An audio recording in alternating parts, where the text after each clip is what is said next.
What's going on, everybody? It is September 1st. This is the Daily AI Show. And today we're talking about the big AI tease, meaning why are businesses flirting but not necessarily committing to AI? And I've been excited about this topic, I think, since we put it on the calendar. I think it's a really, really cool topic to get into. I'm excited to hear everybody's professional opinions on it. I know for me, there's so many different rabbit holes we can go down here, from, hype versus reality, the data implications, data challenges, cost implications, change management obviously is a huge part of it. So I don't know, does anybody have some, as always, we sort of start like who wants to jump in here, or I can. Why are businesses talking a lot about AI but not committing? Go for it, Aaron. Okay, so I think there's a couple of things going on here, and it partly, I suspect, partly depends on what kind of business we're talking about firstly. So the big businesses, the large corporates, that sort of stuff, I suspect in a lot of cases their concern is AI is great. We know there's productivity advantages, but we're worried about privacy issues. We're worried about our clients' data, our internal data. At the moment, we don't necessarily want to just stick all our info in an LLM. So I think that's probably going to be one of the main issues there. The smaller businesses, I think it's either a case of they just don't really know anything about it, or they don't think it has any benefit to them at this stage. And then you've probably got a group in the middle that are more like, well, I don't know. I mean, is it a good idea? Is it not a good idea? I don't know whether we should do this. How do we learn? How do we get our staff involved? How do we trust them? How do we get the benefit out of it? And I think that's probably, from my perspective, I think that covers the broad spectrum. There's probably some other options out there, but I think it's mostly either a wait and see about the privacy and all that stuff, or just don't know if it's a good idea or not. That's my thoughts anyway. I blame lawyers. So we'll just start with the fact that all innovation is usually killed by those who seek to put shackles because of risk aversion. So lawyers typically fall in that camp. So you might have somebody in one department saying, this is great, we need to jump on this, our competition is going to. And if it's a large enough organization, they're going to go, whoa, slow down. And then legal gets a hold of it, and they basically put all the shackles on all the employees, which is why you have corporate wide bans on using these tools from a minor level. But on the major level, it's just ignorance. Like, it's ignorance and some of the aspects of people using it because they feel like their IP is going to be stolen by some method of prompting. And quite frankly, I don't necessarily buy into that camp, even though OpenAI is even saying, well, if we won't train on your data. I'm not convinced that even if they did train on the data, they'd have like this special sauce for Coca-Cola. Would you be able to know the formula for Coca-Cola if you were in every board meeting and every call from Coca-Cola? No, I don't think you would. So I don't think it's exactly that. I think they're going to hide stuff that's relevant to their IP in different ways. But I guess going back to the topic at hand, I think that companies get excited about this, but then they get pulled back based on their risk aversion or their fear of the unknown or things that might interfere with their business model. I think it comes down to two main things here. One is size, right? The more monolithic the organization, the slower it moves, right? And then the basic corporate approach, or the approach, whether that be corporate culture or corporate structure, are they built to react and adapt quickly? Because a lot of corporations or a lot of companies that are out there are built on what I'll call a traditional model, right? There's a clear hierarchy. They're using top down and all that kind of stuff, and they're not built to pivot quickly. But when you have if you have a system that's built on an agile concept, then it's all about pivoting at any point. So they're able to adapt much quicker than, we'll say, in a traditional structure. I want to say that regardless of size of organization, the company is in an operational cadence, and interrupting that cadence in order to even evaluate the fire hose of opportunities and approaches that could be taken is difficult. And so there's an inertia in adoption in any new technology. And this one, has certainly gotten a lot of press attention.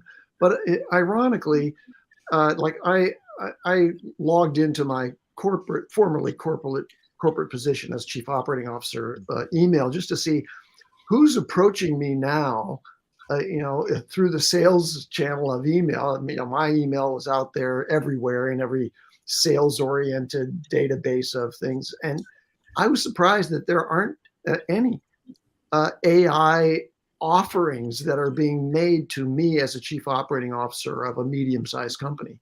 That's so different. Perfect opportunity for email spammers. Go. Andy's requesting that. Andy wants more spam. He wants to spam the man. I'm no longer in that position, was but former. I do have access to Former. that email because I continue to be an advisor to the company. But I was surprised that I really didn't see anything. And let me ask you guys here on this panel, how much time have you invested personally in learning about AI and getting to the point where you even have a minimal facility of saying, okay, here's some opportunities to get in? Well, it's been an enormous amount of time and effort on my part to learn to this stage. And I'm still unclear about which actual solutions I would provide as a recommendation, because I'm not selling a particular solution, but I'm trying to evaluate and understand all those things as I would from the position of a chief operating officer and say, what could I employ and which tools and which vendors should I go to? That's going to take some time to adopt. So I think that there's that kind of inertia involved. So, Andy, would you say that most positions like that in that C-suite they lean towards a wait and see until it's proven out, they've seen ROI numbers and those kinds of things? It's not even I would say it's not even possible for when you're engrossed in all of the things that you're already doing to try to keep a company moving. It's not even, you might even say, let's have a meeting, let's talk about it.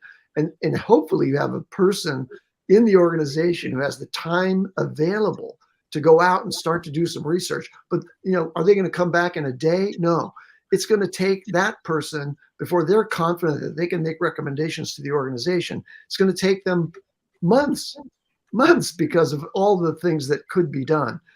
Now, there's some simple things, and I know Carl is implementing with smaller businesses with some really, I think, efficient early solutions. And that's really one of the big recommendations that one would make to an organization is, here, do the simple little things. And I've seen you voice the same thing, Brian. That is that's kind of the limit of what's possible immediately, unless you're in a really large organization that has an IT organization, which includes potentially engineering and people who are already implementing AI.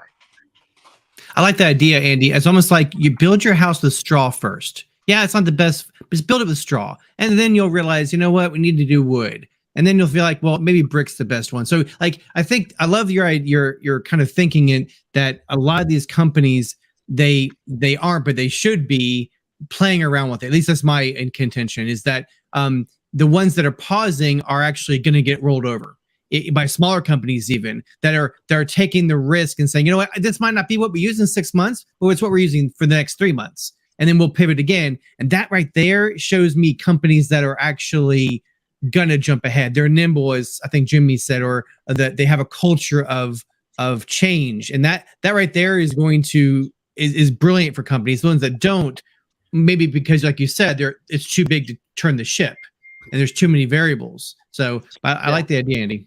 So let me say that I believe that there are individuals in organizations who are using ChatGPT right now to accelerate their own personal performance and take advantage of all the incredible skill that's in that massive knowledge set.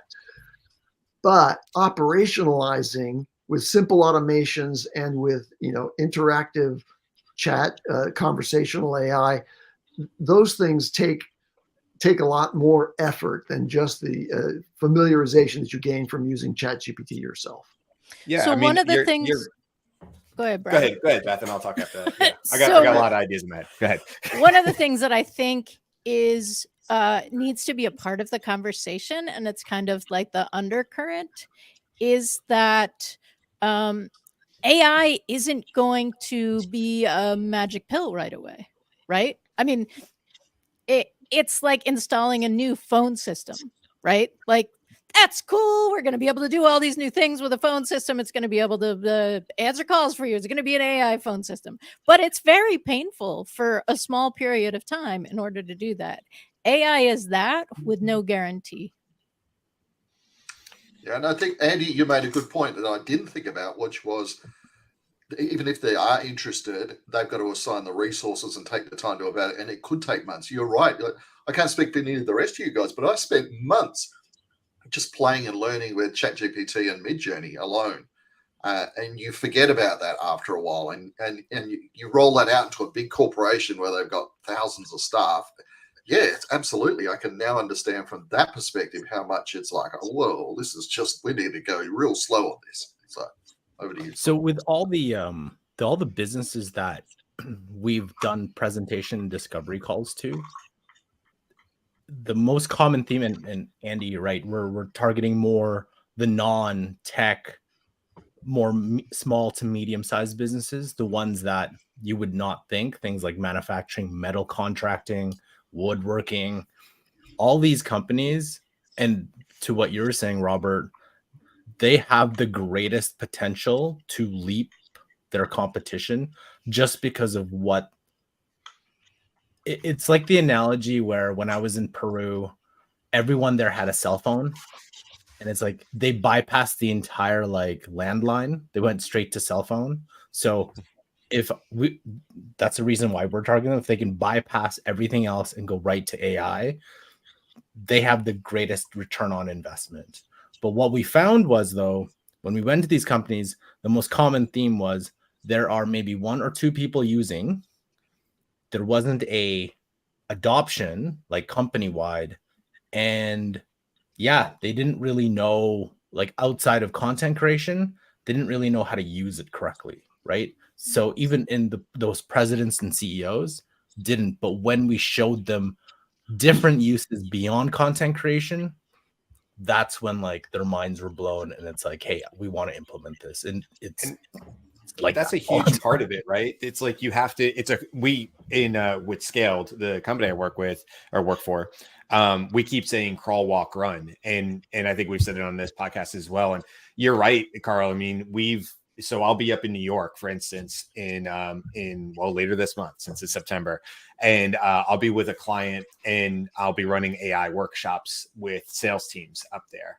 And this is something I think I'll probably be doing multiple times a month for the foreseeable future.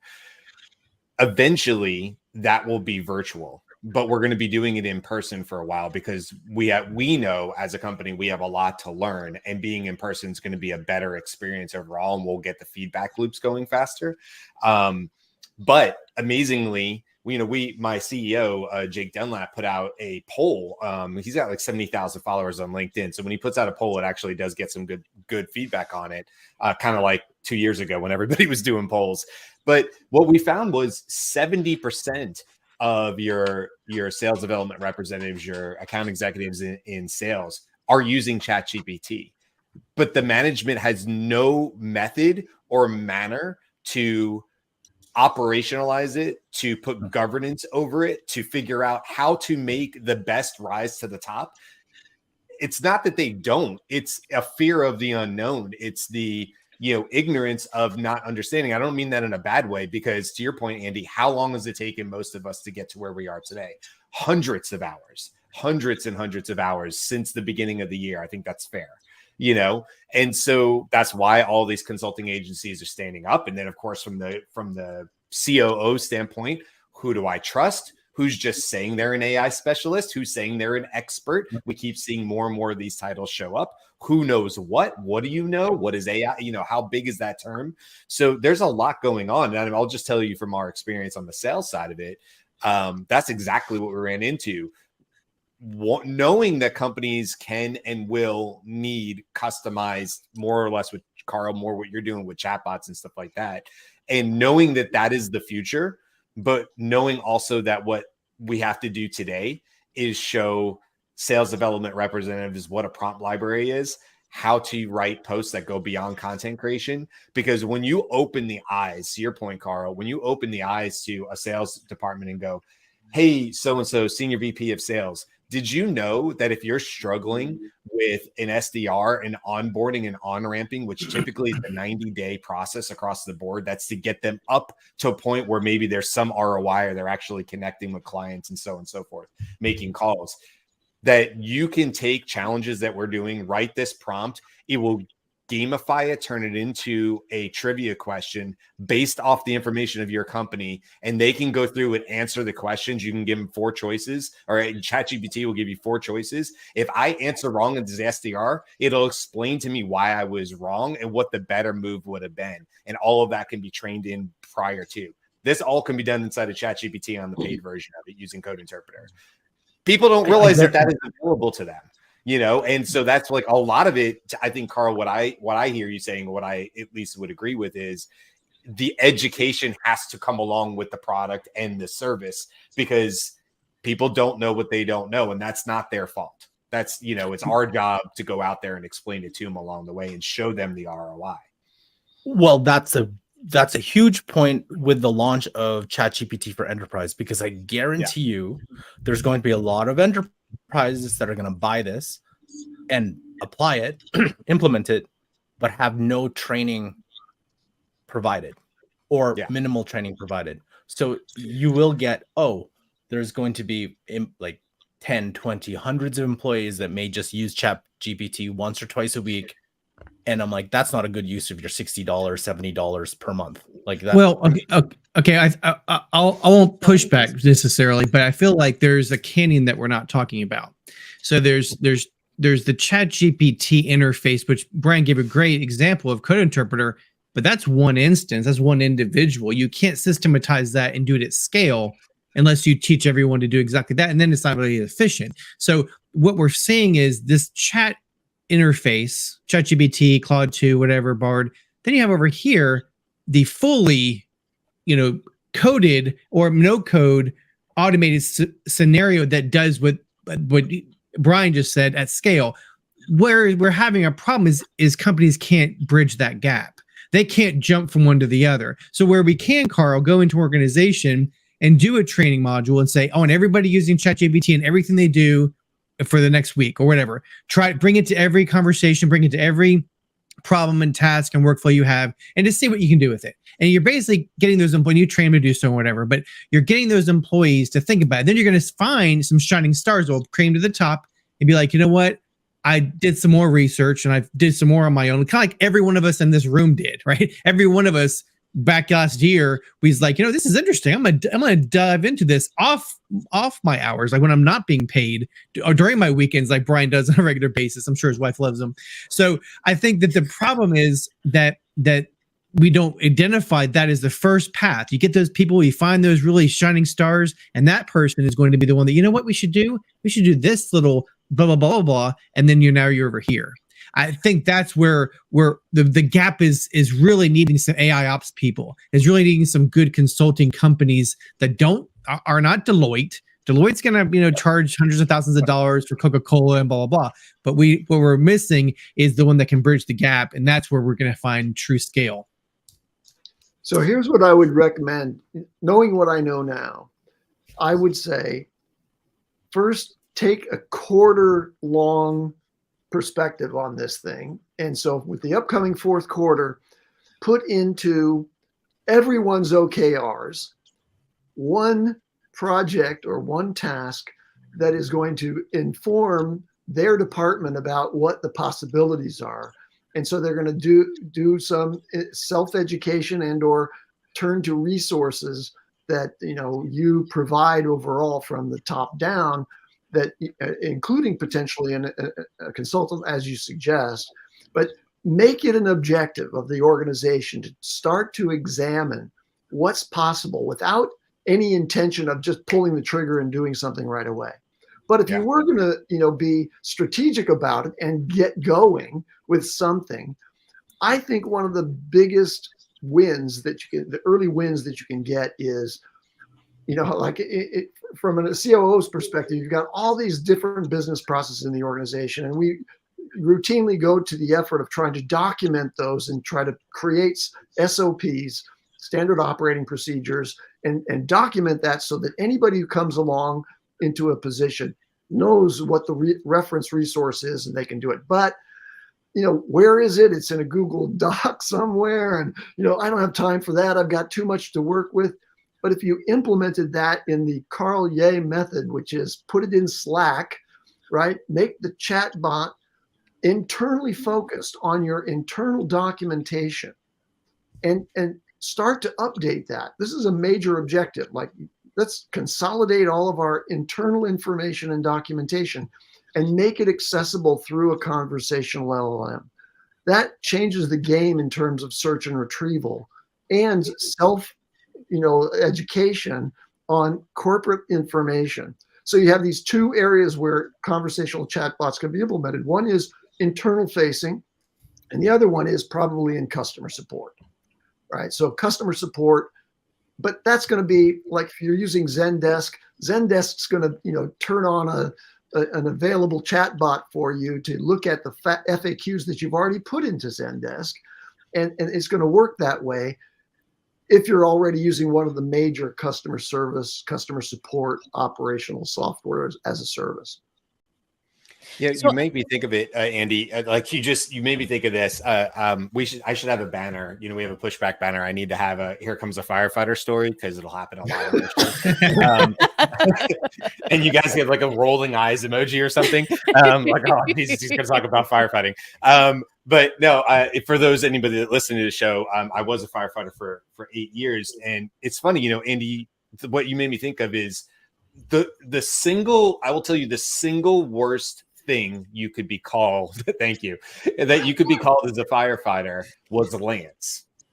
Lance was short for freelancer, meaning that the worst that could happen is you get on a fire scene. Now, I was 23 when I first started firefighting. I was a rookie. If I got on a fire scene, if some senior like engine driver after that fire, while we were all cooling down and kind of sitting on a curb somewhere at some apartment complex that was burning, and said, hey, Lance, kiss of death to me as a rookie. And the reason was because the last thing you do is go off on your own or decide that you have a different agenda fighting a fire. It's so controlled. It's so necessary to be working in tandem, in teams, as one unit. When the chief or the captain says, go in the door, make entry. I want you to do a right-handed search, sweep, blah, blah, blah, meet to the second floor.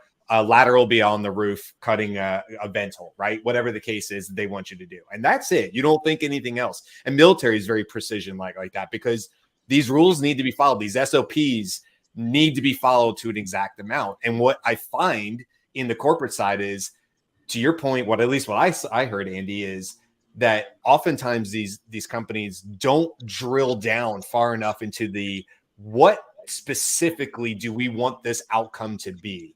And then if they get really, really laser focused over that quarter of, or the OKRs of, okay, what do we actually want it to do for us that would be better than yesterday?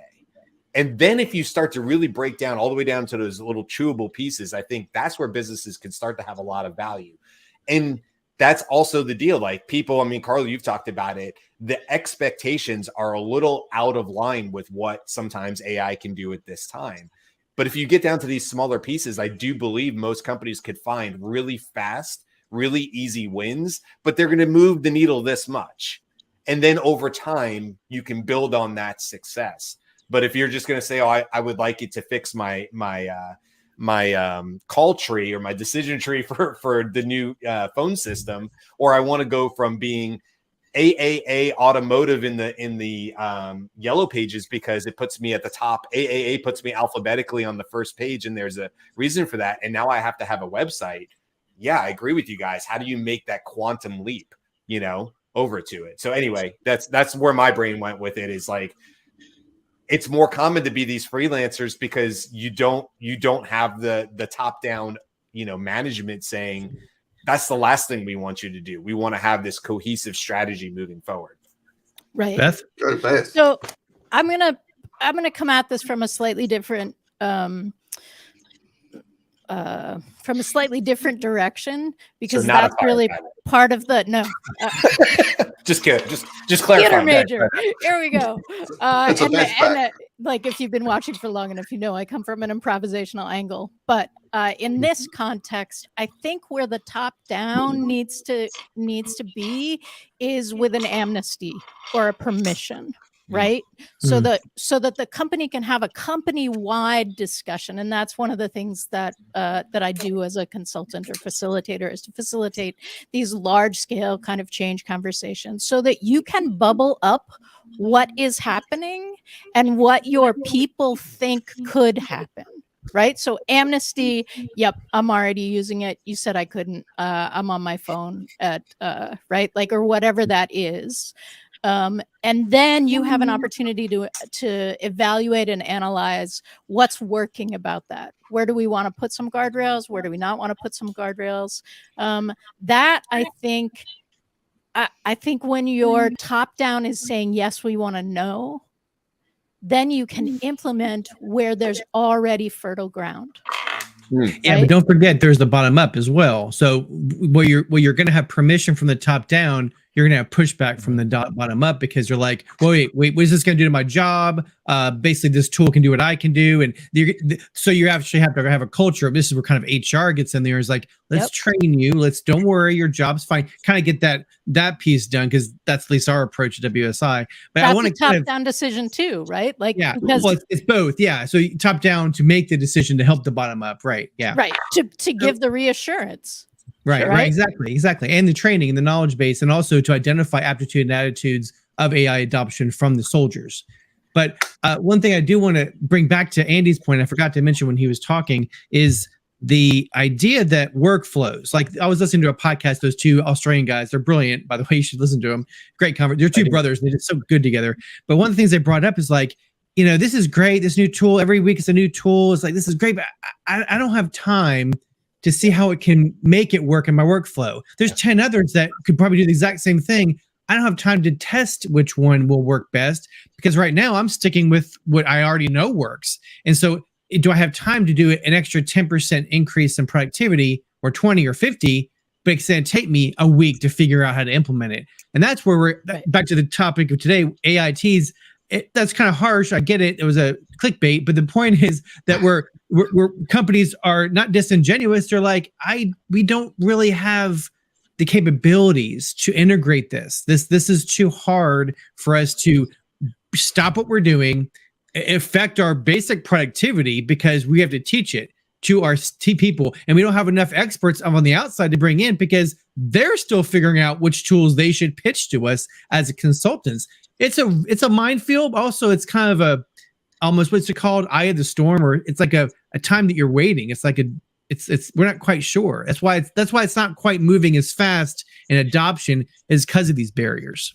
So with like, look, 2-3 minutes here left on the show, that's a great place to sort of go back to, which is, okay, so at what point do you have to build the website and get out of the yellow pages? At what point, Andy, as a CEO, do you say, we can no longer wait, because the impact of waiting is so negative to the point where we won't be where we need to be, or we won't be competitive, or whatever the case? I talk about this all the time with data, right? I keep saying to everybody, if you do one thing right now, go clean your house, your internal house of data. Because regardless of what AI tool or solution you want to have 3, 6, 9, 12 months from now, it's going to require clean data. And if your house is a mess, if you have a horrible foundation, you can't build anything on it. This is the tenets of business intelligence from 4 or 5 years ago when I was doing with data analytics. You can't build anything on dirty data. So if you do nothing today, I will say, just the first thing I would suggest to any business is, if you're not going to move on AI, and I think there's a lot of reasons why that may strategically be the right move today, what you can do is go clean your house. And that is a brilliant you'll advice, be in a great Brian. position. So what else can businesses do today as we sort of wrap up? Any other suggestions? But I was going to say, brilliant advice. Listen to Brian. He's a firefighter. He knows. Anyways, that's second the thing that the you can answer do. to everything. Second thing that you can do is document your business processes, right? Yes. Because those are gonna reveal the places where you can add in some automation. And so document like top level, do deep dive, like document down to as granular as you can, because those reveal the opportunities and then are also the pieces of information you're going to need when you automate. I would add, try to identify the champions internally in the organization who are already doing something and get into dialogue with them. Find out what they're thinking and where they think, the company might make application. Yeah, and on top of that, I think it's even if you haven't identified a champion, you need to start finding somebody to at least stick their toe in the water and have a play with it and figure out where it might be usable. Someone that can report to the boss or a senior manager, so that you're just getting started identifying possibilities. And then once you're a little bit more clear on it and they know your internal structures, then you might be better placed to have that person guide you in a right direction. As Andy said, that person could become your champion if they aren't already. Anything else? Nope. Fantastic. Hi, Carl. Get Carl in. He'll sort it all out for you. I mean, start allocating your budget. Yeah. All right. Well, listen, I didn't mention at the top of the show, but this has been Aloha Friday, as you can see through some of us. You like my I Hawaiian don't know if shirt? anybody noticed. Anybody noticed? It's a new one, though. Carl, what is wrong with you, Carl? Do you hate Aloha? What's wrong with you? I do not own a Hawaiian shirt. I've never used it. You have a 3-day weekend to go It's an buy Amazon one. fix, Carl. It's an Amazon fix. Some of us went and invested in the costume here. The costume? Uniform. Theater major. It's business casual. This show is, if anything, we're always trying new things. And Aloha Friday always seemed like a good idea, so we're rolling with it. It'll be interesting when Aaron's in the summer and we're all in the winter, and none of us want to put it on. And Aaron will be like, finally in Perth, Australia, wearing the sleeveless Aloha shirts. But anyway, listen, this is it's Friday. This has been a good conversation, man. Like every other conversation we have. I feel like there's 4 more hours of deep dive discussion, which just means we have plenty of more content to come. So for today, we haven't mentioned it in a while. Beth, you're usually on this, but hey, let me just remind you guys real quick before we head out where you can find us. So, we're continuing to expand. Obviously, we're live every single day on LinkedIn Live as well as YouTube, which people don't necessarily realize. So we're on YouTube as well. Then after the show, we not only will you be able to find the shows again, replays on LinkedIn and YouTube, but also you will find the episode. And it's a video episode on Spotify. So you can listen to it in your car as an audio version, or if you prefer, you can actually watch it just like you're seeing it right now on Spotify. As well as that, we are on TikTok. And as Jumi has been taking up that charge, I looked at it yesterday because somebody asked about where we were on TikTok, and we have multiple videos on there with like 800, 900 views. So you can also find us on TikTok from all the latest little tidbits and stuff like that from these shows. So come see us. Yes, we do need merch. We'll get on that. Hey, Brian, where do you find the incredible summary that's being done by AI of what we discuss? Oh, where can you find that? That's done by Build Better, and that's a phenomenal But how tool. can the audience go see the transcript? Where can the audience go Where see can the transcript? audience find that? Yeah, is it part of that posted somewhere on LinkedIn? No, not the transcript from these calls. No. Is that what you're asking? Where can they find the transcripts I from think these? that because the summary is so good, right? Yes. And compact, like it's a really nice little piece. Basically, what Andy's saying is he'd love to do that for the group, to transcribe and summarize it and then post it on our YouTube. Good job, Andy. Maybe this is a great opportunity to take that and make it into a newsletter. Maybe we can just ask our viewers if they want a newsletter. Well, ideation. Do they want merch what kind of and merch do they tacos, want to see? merchandise. We got interviews coming up, guys. Obviously, bigger and better things ahead for the Daily AI show. But hey, this is show number 20, so congrats to the team on that. And with that, we're over by another 4 minutes at this point. So we will say goodbye for the weekend. We will be back. Yes, it's Labor Day for a lot of people on Monday, but we will be here, and it will be Beth talking about Salesforce. I cannot wait. So until then, we will see you guys. Have a wonderful 3-day weekend if that's what you have coming up. Aloha. Bye-bye.